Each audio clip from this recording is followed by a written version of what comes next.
My name is Ronnie Michael, Certified Public Accountant, and this is the Personal Finance Playbook. Improve your finances, improve your life.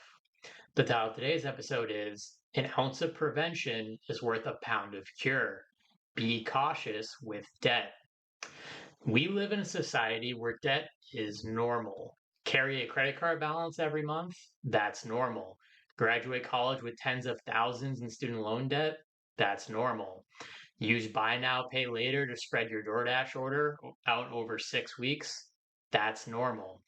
But just because something is normal doesn't mean it's smart. In fact, for many Americans, debt is a short term high followed by long term misery. There are almost 43 million Americans who hold student loan debt, totaling an incredible 1.81 trillion in loans. This makes student loans the second largest form of consumer debt in the US, trailing only home mortgages.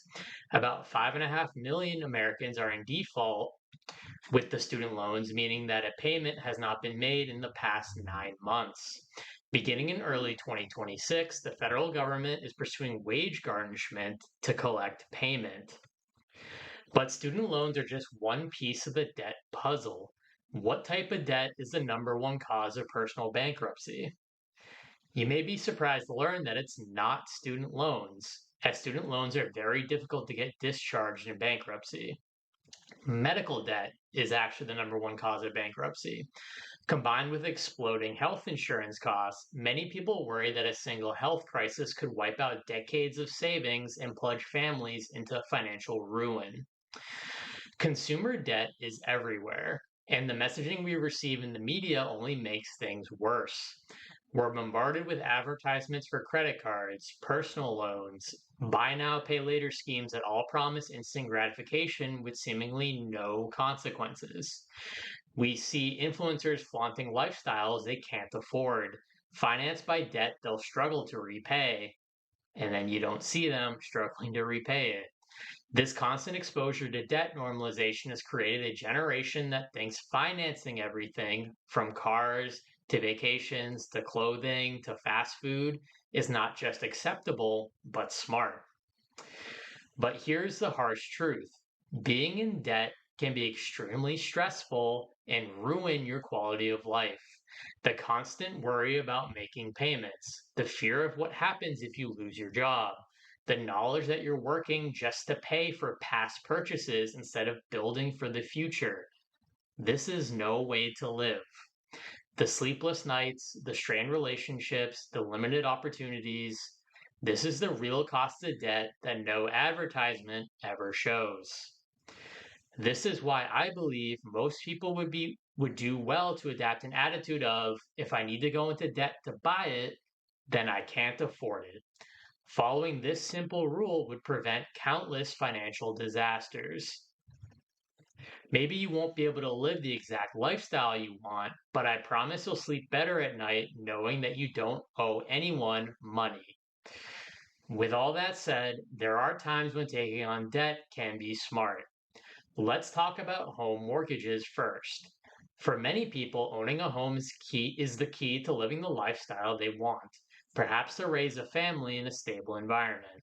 If you're going to take on a mortgage, buy the best house that is reasonable for your situation, not the biggest house that you can get a loan for. The banks will often approve you for more than you can comfortably afford. Just because you can get an $800,000 mortgage doesn't mean you should.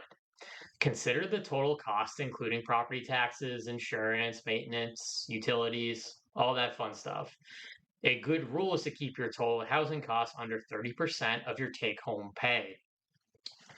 When it comes to student loans, you really need to do a cost benefit analysis and make sure you have pretty good odds of getting a well paying job at the end of everything. Research the average starting salaries for graduates in your chosen major from the specific school you're considering. Calculate your total monthly payment and compare it to your expected take home pay. If you're going to borrow $100,000 for a degree that typically leads to a $60,000 starting salary, you're setting yourself up for financial hardship. When it comes to debt, follow the old adage that an ounce of prevention is worth a pound of cure. Drowning in debt is not a fun experience. It will gray your hair and take years off your life. If you have debt and you're barely scraping by, all it takes is one event, like a car accident or getting laid off from your job, for you to spiral out of control. So be cautious with debt. Question the normalization of borrowing money for everything. Live below your means. Use the surplus to build an emergency fund and invest. Better to be cautious today than desperate tomorrow. What do you think? Does this apply to your life? Leave a comment below, and thanks for watching.